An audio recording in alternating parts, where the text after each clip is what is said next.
रहमान रहीम, अस्सलाम वालेकुम। उम्मीद है आप ठीक होंगे, खैरियत से होंगे। तैयब लोच आपकी खिदमत में फिर से हाजिर है जी। आज हम डिस्कस करने लगे हैं वो मौजूदा मुल्क की सियासी हालात से जुड़े हुए चंद मामलात हैं। लेकिन इससे पहले मैं आपको ये बताता चलूँ कि हम ये भी जायज़ा लेने जा रहे हैं कि मौलाना फजल रहमान या पाकिस्तान डेमोक्रेटिक मूवमेंट का जो शराए दस्तूर पर सुप्रीम कोर्ट के सामने धरना था, वो धरना क्यों ख़त्म हुआ और क्या वो मकासद हासिल कर लिए गए हैं, इस हवाले से भी हम देखेंगे। लेकिन आज की आपको एक और अहम ख़बर देता चलूँ। आपने टीवी पे या सोशल मीडिया पे मनाजिर देखे होंगे कि पाकिस्तान तहरीक इंसाफ के रहनुमा फवाद चौधरी जिस तरीके से उनकी ज़मानत अगरचे मंजूर हुई और इस्लामाबाद हाई कोर्ट ने कहा कि उनको रिहा कर दिया जाए, तो वो इस्लामाबाद हाई कोर्ट के अहाते से जो ही अपनी गाड़ी में बैठने लगे तो फिर पुलिस को देखकर वो वापस भागे। और फिर वो मनाजिर आपने देखे होंगे कि जिस तरीके से उनकी ज़बान वो भाग रहे थे और ज़बान मुँह से बाहर निकली थी, हाँप काँप रहे थे। तो ये मनाजिर देखकर हमें कुछ और चीज़ें याद आ गई। बात दरअसल ये है कि मैं भी ये मनाजिर जब देख रहा था तो फ़ौरन मेरे जहन में एक ख़्याल आया और वो ये था कि मकाफ़ात अमल जो है उसकी ये ख़ूबसूरती है कि वो हो के रहता है। और ये नेचर को आप कहें, गार्ड को, जो भी आप है, कि ये बहुत ख़ूबसूरती है कि जैसा करते हैं आप वैसा ही भरते हैं ये। और यही मकाफ़ात अमल की ख़ूबसूरती है कि ये बहुत जल्द हो के रहता है। यही फवाद चौधरी था जिसकी जानिब से जो है इनकी ज़बान के साथ यूँ समझें कि कुत्ते बंधे हुए थे, हर किसी को काट खाने को दौड़ता था और लोगों के मजाक उड़ाता था। जो कौमी लीडर थे, देखें, आपको सियासी इख्तलाफ हो सकता है और जमहूरियत में इख्तलाफ जो है वो हमेशा हुस्न समझा जाता है, लेकिन उसका मकसद ये नहीं होता कि आप इतने लो दर्जे पे गिर जाएं कि आप बदतमीज़ी और बद अखलाक़ी पर जो है वो उतर आएँ। और यही कुछ हमने जो है इस चीज़ को देखा कि इवन मुझे आज भी वो वक्त याद पड़ता है जब नवाज़ शरीफ की वालदा का मामला था। वो अलील थी और उसका जिस तरीके से मजाक उड़ाया जा रहा था और फिर सब ने देखा कि उनको फौत भी हो गई, अल्लाह को प्यारी हो गई, लेकिन उनकी उस पूरी बीमारी का और फिर उस शरीफ ख़ानदान का जिस तरीके से मजाक उड़ाया जाता रहा वो नाकाबिल बयान है। और बयान है इसी तरीके से जब पाकिस्तान पीपल्स पार्टी के साबिक़ सदर आसिफ अली ज़रदारी, यानी पाकिस्तान के जो साबिक़ सदर आसिफ अली ज़रदारी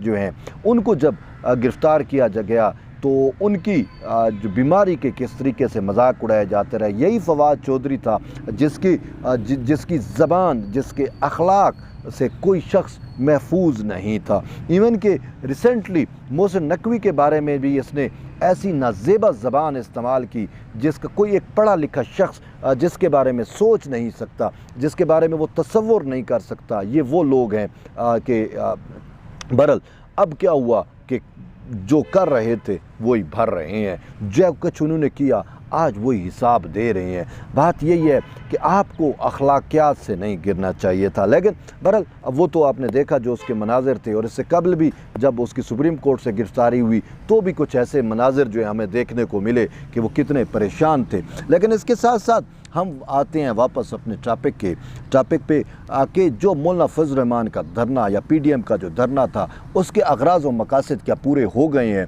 क्यों वो धरना जो 6 दिन या 7 दिन के लिए था, या उसका मकसद जो है वो चीफ़ जस्टिस उमर अता बंदियाल के इस्तीफ़े का जो है बरमला यही कहा गया था कि हम इस्तीफ़े तक धरना जारी रखेंगे, तो फिर वो वापस क्यों चला गया? ये चीज़ें जो हैं इसको मैंने गौर से देखा और एनालाइज़ किया कि उस धरने का जो रद्द अमल हमें नज़र आया, उस धरने के जो असरात हमें नज़र आए ख़ुद सुप्रीम कोर्ट के ऊपर।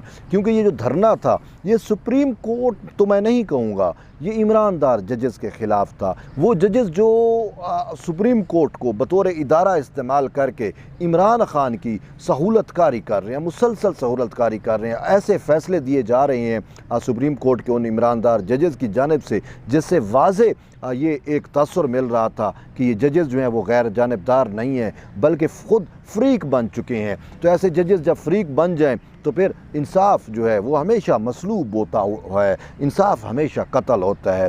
और यही हमें नज़र आया कि जब सासू माँ के ज़ेर असर फ़ैसले हों तो फिर इंसाफ जो है वो जो है कहीं गुम हो जाता है। और यही मुसलसल फ़ैसले ऐसे थे। तो ये जो धरना लेके आए थे, ये धरना सुप्रीम कोर्ट तो मैं नहीं कहूँगा, लेकिन इमरान दार जजेस के ख़िलाफ़ था।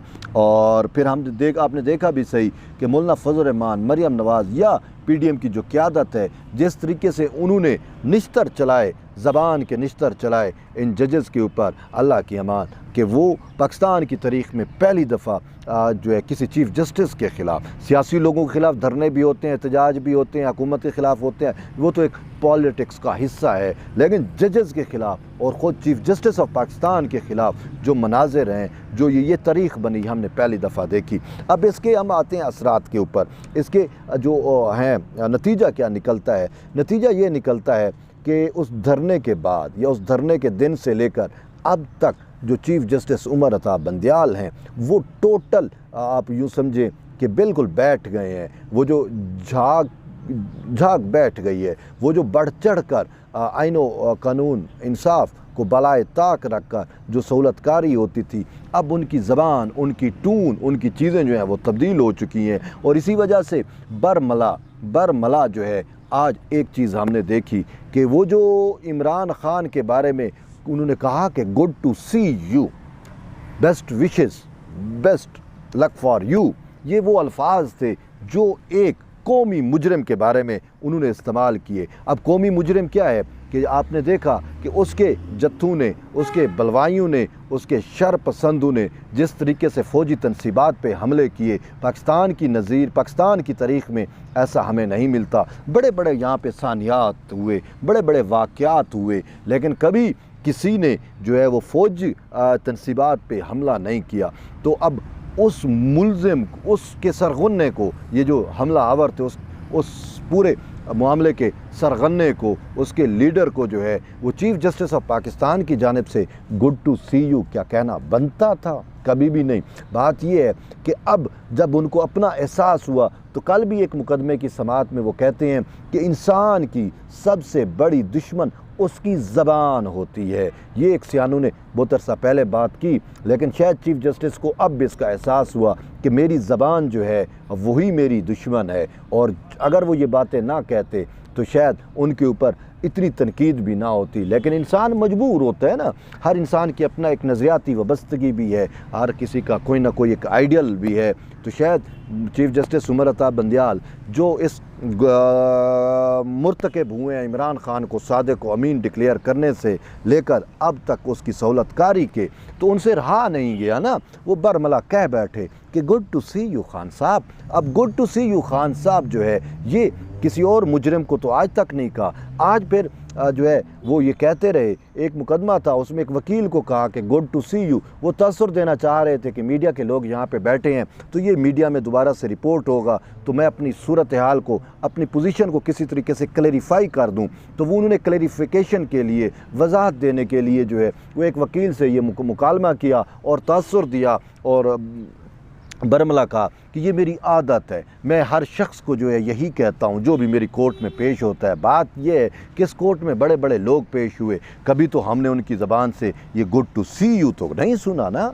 कई मुजरिम पेश हुए, ठीक है, कभी किसी को नहीं कहा। अच्छा, फिर दूसरा एक नैब का मुकदमा था तो उसमें भी कहा, मखदूम अली ख़ान जो हुकूमती वकील हैं उसको मुखातिब करके कहते हैं कि सोशल मीडिया पे या मीडिया के ऊपर गलत रिपोर्टिंग हुई कि मेरे good to see you Khan साहब से मुतल्लिक। बात यह है कि अब उनको पछतावा हो रहा है कि भाई ये ज़बान जो है अब इसी ने जो है वो मेरे साथ दुश्मनी की है। भाई वो ज़बान अपने कंट्रोल में रखते ना, सियाने तो यही कहते हैं कि पहले जो है तोलो फिर बोलो। अगर आप तोल के बोलते तो कभी जो है वो इतना आपको हज़ीमत का सामना ना करना पड़ता जो अब आपको करना पड़ रहा है। तो बहरहाल बात यह है कि अब हमें ये लग रहा है कि वो जो धरना था ना, वो अपना मकसद पूरा कर गया है। चीफ़ जस्टिस उमर अता बंदियाल हूँ, उसके दूसरे हम ख्याल जजेज़ हूँ, वो सब के सब अब एक दबाव में हमें नज़र आते हैं। और उसका हमने नतीजा ये ख़ुद इसी मामले पे भी देखा। ये जो नैब तरामीम है, ये वापस उन्होंने कहा कि इस पर दोबारा खान साहब को कहा अब आप बताएं आप चाहते क्या हैं। अब बात कुछ यूँ भी है कि इसमें एक वजह और भी हो सकती है, और वो वजह क्या है कि इसी नैब तरामीम से, जिसको इमरान खान ने बुनियादी इंसानी हकूक़, गैर शरई और पाकिस्तान के वो जो बेसिक ढांचा है आइन का, उसके ख़िलाफ़ कहकर इसको चैलेंज कर रखा है, उसी से ही इमरान खान को जो है वो अब फेवर मिल रही है। वरना वो ये जो 8 दिन का उनका रिमांड हुआ था, अगरचे बंदियाल साहब की सहूलतकारी ने वो सारे मामलात तो रिवर्स किए, वरना ये 90 रोज़ के लिए बुक हो जाता। और होता भी यही है। ये आसिफ अली जरदारी हूँ या वो सारा आपने देखा कि कितने बड़े बड़े रिमांड्स पे नैब की तहवील में रहे। तो इसके साथ साथ एक और चीज़ भी है, वो ये है कि कल जब धरना था तो उसमें पंजाब के इंतखाबात वाला मामला जो 14 मई को हुक्म था उसका वो देख रहे थे, तो एक तसव्वुर था कि जी तौहीन अदालत चलाएँगे, वज़ीर-ए-आज़म को बुलाएँगे, तो वो तो नहीं बुलाया। वो बहुत सारे लोगों की ख्वाहिशात पे जो है वो पानी फिर गया। अब बात यह है कि अगर ये धरना ना होता तो इनसे कुछ भी बाइद था। इस धरने की वजह से जो है वो नहीं बुला सके, उनको हिम्मत नहीं हो सकी, उनको जुरत भी नहीं हो सकी, और फिर मान भी गए कि भाई अगर इंतखाबात होते तो रिज़ल्ट कोई तस्लीम ना करता, क्योंकि ऑलरेडी इतनी पोलराइजेशन है।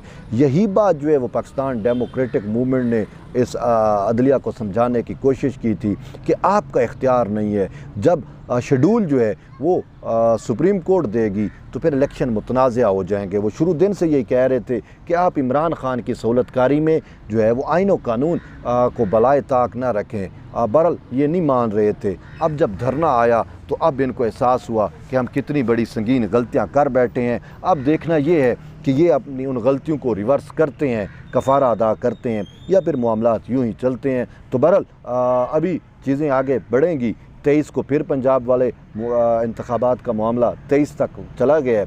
मंगल के रोज़ अब चीज़ें मज़ीद क्लैरिफाई होंगी कि ये क्या करते हैं। उसमें एक और रीज़न हमें ये भी आती है, किसी वजह से इसने नोटिस जारी करते हुए लंबी तारीख रखी ताकि ये धरना चला जाए, तो उसके बाद हम मामलात को अपने तौर के ऊपर देख सकें। अब धरना तो चला गया, लेकिन बात यह है कि मौलाना फजल रहमान ने भी तो कच्ची गोलियां नहीं खेली हुई ना। उन्होंने भी अपने वर्कर्स को धरना इख्ताम करते हुए कहा कि जब भी मैं बुलाऊंगा आप आओगे। उन्होंने कहा हम आएंगे, तो मौलाना फजल रहमान ने कहा इससे भी बड़ी तादाद लेके आनी है, तो उन्होंने कहा जीज़ लेके आएंगे। तो अब देखना ये है कि सूरत हाल कैसे इमर्ज होती है। लेकिन एक चीज़ सामने आई है कि इमरान खान का मामला जो है वो जैसे पंजाबी में कहते हैं कि इमरान खान का मक्कू ठप्पा गया है, उसका मामला अब तकरीबन इमरान प्रोजेक्ट जो है वो क्लोज़ हो चुका है। अब सियासतदान निकल गए हैं दरमियान में से, फ़ौज और इमरान खान का अपना मामला जो है वो अब चल रहा है, क्योंकि जो तनसीबात पे हमला हुआ फ़ौज की जानिब से अब उस पर कोई कसर नहीं छोड़ रहे, कोई रियायत वो बरतने को तैयार नहीं है। वो कहते हैं जी पाकिस्तान की तारीख़ में पहली दफ़ा हमारे GHQ पे हमला हुआ, हमारी यूनिफॉर्म के साथ खिलवाड़ किया गया, हमारी यादगार शोहदा को जलाया गया, हमारे जो सिंबल है पाक आर्मी का उसके साथ खिलवाड़ किया गया। अब ऐसी सूरत हाल में जब ये सारी चीज़ें हों तो फिर आप उसको क्या कह सकते हैं, वो आप बेहतर समझते हैं।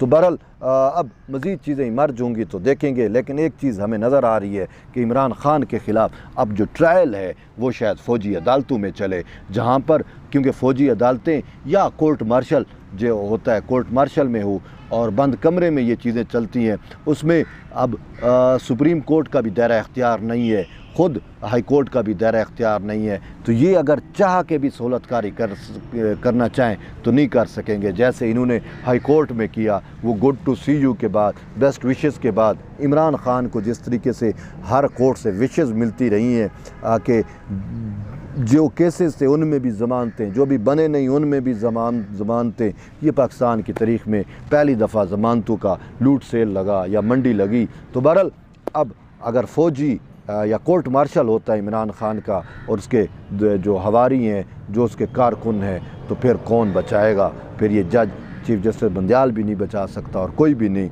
तो बहरहाल देखते हैं अब सूरत हाल कैसे मर्ज होती है। तो जुड़े रहिए तैयब बलोच के साथ, मिलते हैं फिर एक नई वीडियो में। तब तक के लिए इजाज़त दें, अल्लाह हाफ़िज़।